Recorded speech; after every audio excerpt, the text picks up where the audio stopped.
భారత త్రివిధ దళాల్లోకి ఏఐ ఆయుధాలొస్తున్నాయి. యుద్ధ వ్యూహాలు మారిపోతున్నాయి. భారత రక్షణ రంగంలో గేమ్ చేంజర్ గా ఆపరేషన్ 777 మారుతోంది.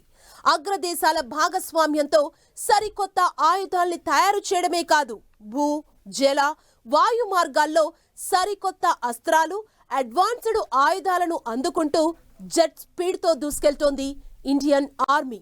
ఒకప్పుడు ఆయుధాల దిగుమతులపై ఆధారపడ్డ భారత రక్షణ రంగం ఇప్పుడు ఎన్నో దేశాల్లో ఆయుధాల్ని తయారు చేస్తోంది, ఇతర దేశాలకు ఎగుమతి చేస్తోంది. ఇది అంతర్జాతీయ రక్షణ మార్కెట్లో భారత్ సూపర్ పవర్ గా ఎదుగుతోందనటానికి నిదర్శనం.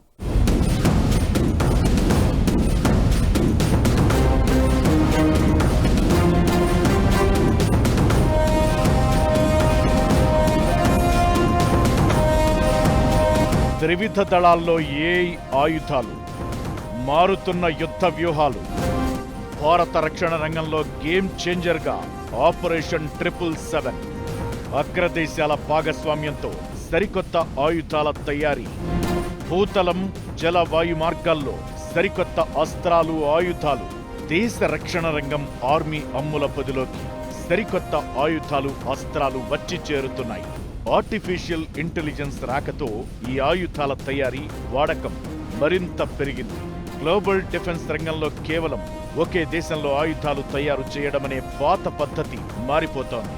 ఒక చోట డిజైన్ చేసి మరొక చోట తయారు చేసే ఆధునిక వ్యవస్థకు కాలభైరవ ప్రాజెక్ట్ అద్దం పడుతోంది.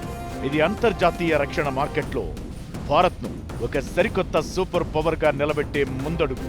భారత రక్షణ రంగంలో సరికొత్త విప్లవానికి తెరలేపింది ఆపరేషన్ 777. భారతదేశంలో తయారైన అత్యాధునిక ఏఐ ఆధారిత యుద్ధ విమానాలు, ఆయుధ వ్యవస్థలను ప్రపంచవ్యాప్తంగా 7 ఖండాలు, 77 దేశాలకు విస్తరించడమే ఆపరేషన్ 777 ముఖ్య ఉద్దేశం. ఈ ఆపరేషన్లో భాగంగా మొదటి అంతర్జాతీయ తయారీ కేంద్రాన్ని యూరోప్ దేశం, నాటో సభ్యత్వం ఉన్న పోర్చుగల్లో ఏర్పాటు చేశారు. కాలభైరవ ఆపరేషన్ 777లో ప్రధానమైన ఆయుధం. ఈ ప్రాజెక్టు కింద పోర్చుగల్లో తయారవుతున్న కాలభైరవ కేవలం డ్రోన్ కాదు, ఇదో అటానమస్ కాంబాట్ ఎయిర్ క్రాఫ్ట్, అంటే మేధో సంపత్తి గల స్వయం ప్రతిపత్తి యుద్ధ విమానం. ఇది మీడియం ఆల్టిట్యూడ్ లాంగ్ ఎండ్యూరెన్స్ రకానికి చెందింది. అంటే మీడియం ఎత్తులో ఉంటూ దాదాపు 30 గంటలకు పైగా నిరంతరాయంగా గాల్లో ప్రయాణించే సామర్థ్యం దీని సొంతం. అలా 3000 కిలోమీటర్ల దూరంలో ఉన్న శత్రు స్థావరాలపై కూడా ఇది దాడి చేస్తుంది.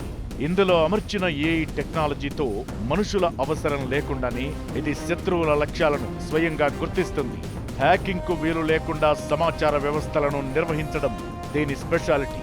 ఇలాంటి ఎన్నో ఆయుధాలు భారత ఆర్మీ అమ్ముల పొదిలోకి రానున్నాయి.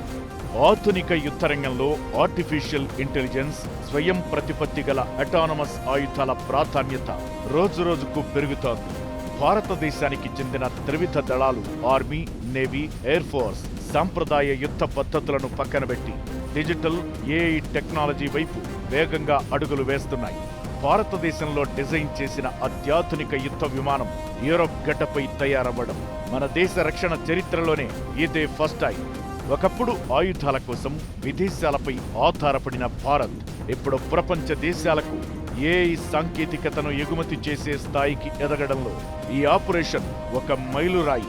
ఆపరేషన్ సింధూర్ తర్వాత ఈరోజు జరుగుతున్నటువంటి అమెరికా, ఇజ్రాయెల్ అండ్ ఇరాన్ వార్లలో లెసన్ లెర్న్ట్ని దృష్టిలో ఉంచుకొని ప్రపంచంలో 7 ఖండాల్లో ఉండేటటువంటి వివిధ ఆయుధాలని, వాటి యొక్క పని విధానాన్ని, వాటి యొక్క వర్కింగ్ ప్రిన్సిపల్స్ని అర్థం చేసుకొని ఆ టెక్నాలజీని మనం అడాప్ట్ చేస్తూ దానికి ఏఐ ఇంటిగ్రేట్ చేసి ప్రపంచంలో ఉండేటటువంటి ఆయుధాలని మనము దాన్ని ఏఐ సపోర్ట్తో ముందుకు తీసుకెళ్తే ఎలా ఉంటుంది అన్నప్పుడు ఈ 777 ఏదైతే ఉందో మనకి వస్తున్నటువంటి 777 గురించి మనం మాట్లాడుకునేటటువంటి అవకాశం ఉంటుంది. సో ఏఐ ఆధారిత ఆయుధాల్లో యుద్ధవ్యూహాలను పూర్తిగా మారుస్తున్న ఈ సమయంలో ఆర్మీ, నేవీ, ఎయిర్ ఫోర్స్ వీటన్నింటినీ మూడింటిని సమన్వయపరుస్తూ కోఆర్డినేషన్లో సరికొత్త అస్త్రాలు, డ్రోన్స్, అట్లాగే స్వయంచాలిత యుద్ధ వ్యవస్థలని భారతదేశ రక్షణ రంగానికి ఈరోజు దిశని నిర్దేశించేటటువంటి పరిస్థితులు. ఈ ఏఐ ఆయుధాలు త్రివిధ దళాల్లో మారుతున్న యుద్ధ వ్యూహాలకు నిదర్శనం. ఆధునిక యుద్ధాల్లో ఒకే ఒక్క పెద్ద ఫైటర్ జెట్ను పంపే బదులు ఏఐ సాయంతో పనిచేసే వందలాది చిన్న డ్రోన్లను సమూహంగా శత్రువులపై విరుచుకుపడేలా చేస్తారు. దీన్నే స్వామ్ డ్రోన్ టెక్నాలజీ అంటారు. ఇప్పుడిది ఇండియన్ ఎయిర్ ఫోర్స్ లో కీలకంగా మారనుంది. కాలభైరవ వంటి విమానాలు ఒకదానితో ఒకటి ఏఐ ద్వారా కమ్యూనికేట్ చేసుకుంటూ గ్రూపుగా మారి దాడి చేస్తాయి. వీటిని శత్రువుల రాడార్లు కనిపెట్టలేవు, అడ్డుకోనులేవు. భవిష్యత్తు యుద్ధాలు కేవలం సైనికుల సంఖ్యపై కాకుండా ఎవరి వద్ద ఎంతటి అధునాతన టెక్నాలజీ ఉందనే దానిపై ఆధారపడి ఉంటాయి. త్రివిధ దళాల్లో ఏఐ ఆయుధాల ప్రవేశం, ఆపరేషన్ 777 ద్వారా గ్లోబల్ మార్కెట్లోకి భారత్ దూసుకువెళ్లడం చూస్తుంటే ప్రపంచ రక్షణ రంగంలో భారతదేశం ఇకపై కేవలం ఒక వినియోగదారుడు కాదు, ప్రపంచాన్ని శాసించే ఒక గ్లోబల్ లీడర్ అని స్పష్టమవుతోంది. అంతేకాదు, ఆపరేషన్ సింధూర్ తర్వాత దేశ రక్షణ రంగంలో మునుపెన్నడూ లేనంతగా సరికొత్త ఆయుధాల తయారీని ఒక యజ్ఞంలా నిర్వహిస్తోంది ఆర్మీ. దేశంలో ఆయుధాల డిజైన్, విదేశాల్లో తయారీ. 7 ఖండాలు, 77 దేశాలకు భారత్ మార్కెట్ను విస్తరించే లక్ష్యం. ఒకప్పుడు ఆయుధాల దిగుమతిపై ఆధారపడ్డ ఇండియా ఇప్పుడు ప్రపంచ దేశాలకు సాంకేతికత ఎగుమతిని చేసే స్థాయికి. అంతర్జాతీయ డిఫెన్స్ మార్కెట్లో భారత్ సూపర్ పవర్. ఒకప్పుడు విదేశాల నుంచి ఆయుధాలు దిగుమతి చేసుకునే భారత్ ఇప్పుడు ప్రపంచ దేశాలకు అత్యాధునిక ఏఐ యుద్ధ విమానాల సాంకేతికత ఎగుమతి చేసే స్థాయికి ఎదుగుతోంది. దీనివల్ల మన యుద్ధ నౌకలకు ముందే రక్షణ కవచం లభిస్తుంది. డ్రోన్లను నాశనం చెయ్యడానికంటే ముందు అది ఎక్కడుందో కనిపెట్టడం ముఖ్యం. ఆధునిక వ్యవస్థలు పక్షులకు డ్రోన్లకు తేడాను గుర్తించడానికి ఏఐని వాడుతున్నాయి. ఇందుకోసం రాడార్, రేడియో ఫ్రీక్వెన్సీ స్కానర్లు, ఎలక్ట్రో ఆప్టికల్ కెమెరాలు, ఇన్ఫ్రారెడ్ సెన్సార్లను కలిపి వాడుతున్నారు. Russia, Ukraine, America, Israel, Iran యుద్ధం తరువాత ప్రపంచవ్యాప్తంగా డ్రోన్ల వినియోగం బాగా పెరిగింది.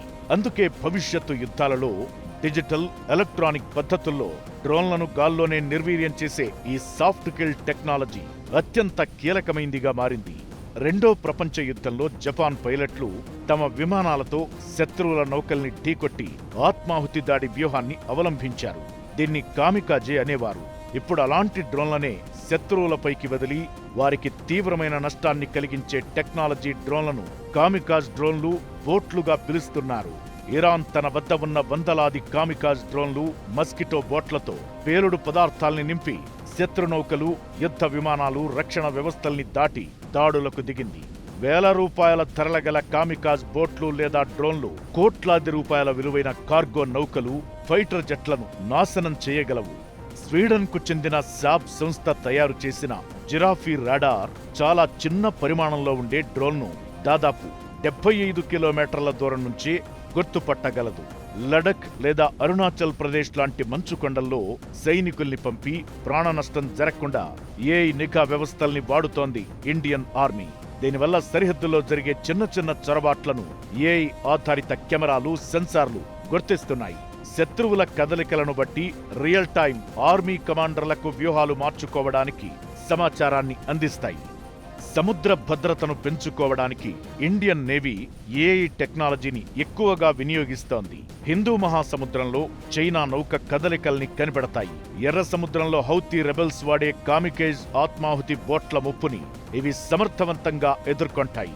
సముద్రపు అలల మధ్య దాగి ఉన్న చిన్న చిన్న శత్రు బోట్లను గుర్తించేందుకు సాధారణ రాడార్ల కంటే ఏఐ పవర్డ్ సిస్టమ్స్ వేగంగా పనిచేస్తాయి. ఇవి కాకుండా directed energy weapons, high energy laser ఆయుధాలు బుల్లెట్ల కంటే వేగంగా పనిని పూర్తి చేయగలవు. క్షిపణుల ఖర్చు లక్షల్లో ఉంటే ఈ లేజర్ వేసే ప్రతి షాట్ ఖర్చు కేవలం కొన్ని వందల రూపాయలు మాత్రమే. డిఆర్డీఓ ఇప్పటికే డ్రోన్లను నాశనం చేయడానికి 30 కిలోవాట్ల సామర్థ్యం గల హై పవర్ లేజర్ ఆయుధాన్ని అభివృద్ధి చేసింది. శత్రువు ఒకేసారి వందలాది డ్రోన్లను గుంపుగా దాడికి పంపినప్పుడు వాటిని ఒక్కొక్కటిగా కూల్చడం కష్టం. అలాంటి సమయంలో ఈఎంపీ ఆయుధాలు వాడతారు. ఇలా సరికొత్త ఆయుధాల డిజైన్, తయారీ, భాగస్వామ్యంలో పకడ్బందీ వ్యవస్థలను ఏర్పాటు చేసి ముందుకెళుతోంది ఇండియన్ ఆర్మీ.